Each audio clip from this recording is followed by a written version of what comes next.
Hi all, happy Monday. Welcome to The Wife of Caesar. My name is Michele Bien, or Michele Bien, either's fine. As you know, The Wife of Caesar is Streiner's project to talk about corruption, using words that everybody understands so that we can fight corruption in our day-to-day lives with just a little bit more than good intentions.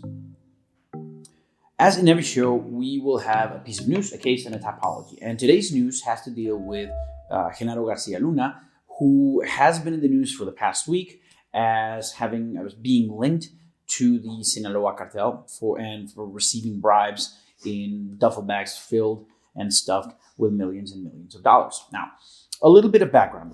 Mr. Genaro Garcia Luna has been a public servant for quite some time, but his most notable position, the one that's most germane to our situation, is that he was in charge of the Ministry of Public Security or Secretariat of Public Security. That means that he is a minister-level official that answers only or directly to the president. So he is at the second level of government. So very, very high up. And he was, again, in charge of public security. So that meant that he dealt with public forces and the law enforcement authorities, the prevention of crime, and the fight against crime. Now, he has been accused in the news of corrupt acts, which are not entirely...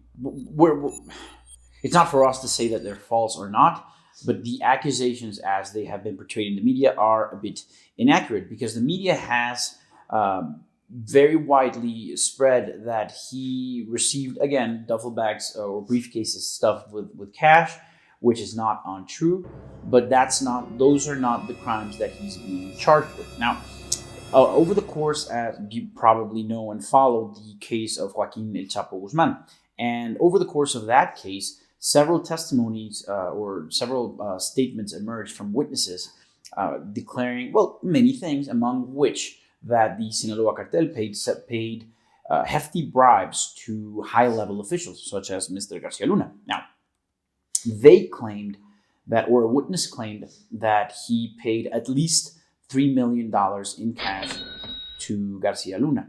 Different witnesses have different versions, and some estimate that Mr. Garcia Luna received around $50 million. Some estimate that he received as little as $1 million. But in any case, the tiniest amount is still pretty large by regular, normal people's standards. Now, he, however, is not being charged with active nor passive bribery, which is, receiving money for doing something improper in your capacity as a public official. And he's not being charged with bribery because the authorities, law enforcement in the U.S., does not have the power to charge someone for bribery, and specifically passive bribery, committed elsewhere, and if that bribery was committed, that bribe was paid in Mexico, and that bribe had nothing to do with the U.S., then the U.S. Law enforcement authorities don't have the power to prosecute him for bribery. However, his actions in connection with other acts might constitute a different crime, and this is the criminal theory that was represented in the indictments that are made available. They're public, and you can download them from the website of the Department of Justice. Not entirely lengthy; they're teeny tiny, and we read them. And nowhere in those indictments are the words bribe or bribery. So he's being charged with several counts of conspiracy: conspiracy to distribute cocaine, to possess and distribute cocaine with the intent of distributing, which for whatever legal reasons has to be a separate count. The conspiracy to import cocaine, and making false statements to the authorities. So it's actually perjury, or a version of perjury. Now, what happens here is prosecutors, again, they cannot prosecute Garcia Luna for taking bribes in Mexico in his capacity as a Mexican public official. It's a horrible, horrible crime, but they don't have the power to do anything about it. And it would seem that neither do the Mexican authorities. But that's neither here nor there. Now, what they did do is they claimed that by taking those bribes, he was facilitating the operations of the Sinaloa cartel And those operations were, being in the business of manufacturing, transporting, selling, and distributing drugs. So essentially, they claim that Garcia Luna helped them to distribute the cocaine, to have, hold, and intend to distribute the cocaine, to import the cocaine, and obviously, sell it in the U.S. That is enough of fact pattern for the prosecutors to claim that Garcia Luna committed conspiracy. Conspiracy, again, is just, two or more people get together and they scheme to commit a crime. So that is what he is being charged with. Also, he is in the process, or he has to defend against criminal forfeiture, which criminal forfeiture is just a fancy way of saying, because you used property and money to commit crimes, we're going to take it away. So the U.S. government is in the process of taking away Garcia Luna's possessions in the U.S., possessions, houses, bank accounts, all good stuff, because he used them to commit crimes or because they are the proceeds of crime. So that'll be nice for him to defend against. Okay, let's move on to the case. As you know, Transparency International, International Corruption Watchdog, has turned 25 this year, and they released a list of the 25 biggest corruption scandals in the world. We are doing our own little rundown of that list and giving you our opinion on the thing. So today we have, well, this should be in English. Sorry for that. Okay, today we have the gas for gold case in Turkey. Now, this case is important because of its size, because of the level of involvement and penetration in the Turkish government, and because of all of the money that was, either embezzled or paid as a bribe. Oh, also its impunity. It's never been punished.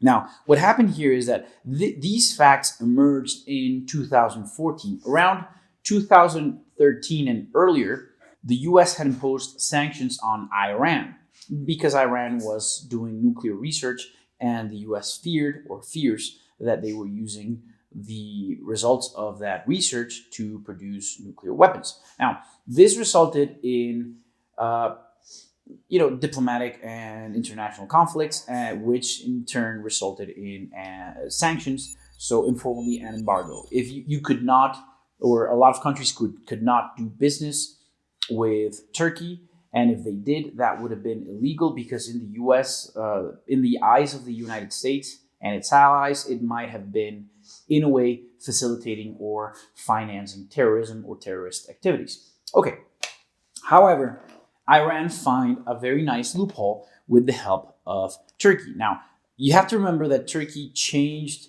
the structure of its government. So they back then, Erdogan was the prime minister, and today he is the president of Turkey. He pretty much wielded the same amount of power, only in a different position. Now, back then, he was involved in this scheme, and in conjunction with a Turkish-Iranian businessman, the government of Turkey began sending gold to Iran in exchange for natural gas. And that natural gas was because it was okay for Turkey to do business with, the Turkish government claimed that they were not doing business with the government of Iran, but rather that they were doing business with private citizens in Iran. And they pretended that they weren't paying them, but they were paying them in Turkish government gold. So it's pretty much, another version of telling lies in exchange for money. This allowed the government of Iran to finance itself and finance its research. They obtained around $13 billion from this scheme, which is a huge amount of money if you suspect financing of terrorism. But again, all big numbers. But also the Turkish public officials that were involved in the scheme were caught hoarding around $18 million that they were using to pay bribes in Turkey and bribes in Iran. And in addition to that, they decided there was a Turkish fund that was meant for humanitarian aid, and in order to unlock those funds, you needed documentation to prove that you were doing humanitarian work. So they essentially falsified these documents. They claimed they were doing humanitarian work, but they were just, taking Turkish gold and sending it to Iran in exchange for gas. In this scheme, experts claim that Erdogan himself made around $150 million US, that the Turkish government spent around $100 billion US, and again, bribes were paid for around $20 million US. That's not even the worst part. The worst part is that the Turkish government thoroughly denies these accusations. They have gone so far as to use Israel as a scapegoat, claiming that this whole scheme was concocted by the Israeli government in an effort to discredit Turkish government. And they essentially are sweeping the whole thing under the rug. A few indictments have been brought, and a few people have been expelled from political parties, the political party in government, but no real indictments of major political figures have happened to date, and we really doubt that they're going to happen anytime soon.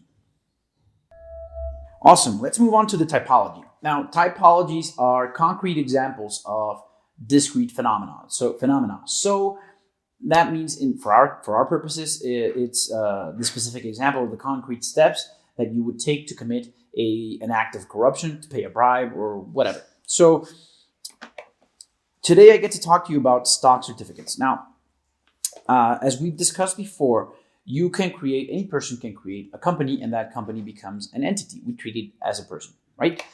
And different people can own pieces of that company. Those pieces, percentages, they may vary. Those pieces are called shares.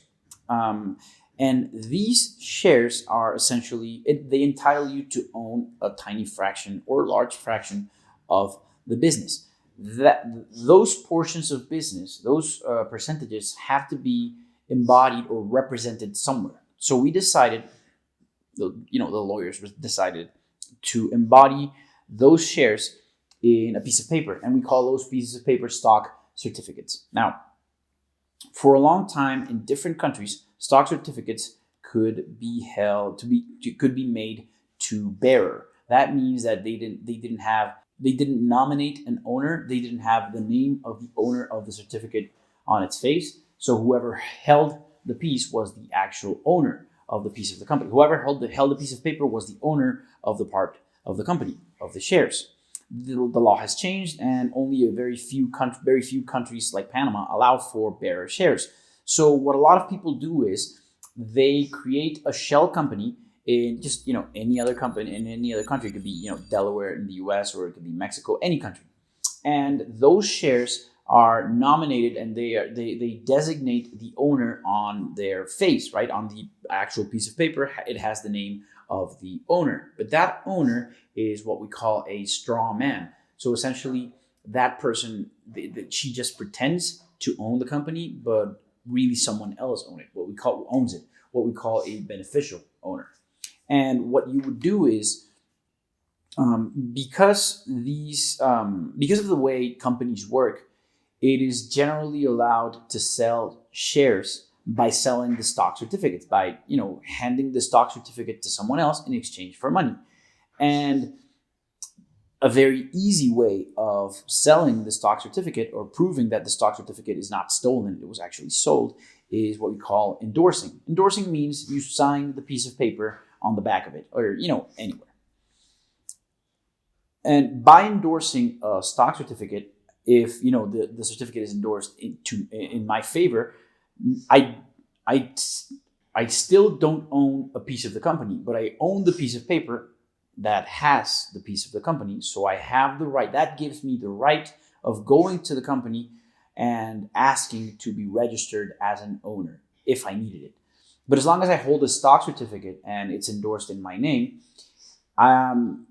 the actual act of being registered as the owner is just a formality. I don't own the company, but I own the piece of paper that gives me the right to own the company. So what happens is a lot of the times, the beneficial owners, these corrupt people that own, that really pull the strings, they ask the straw man or straw person to endorse the stock certificate right away. and they leave it blank. They just sign it.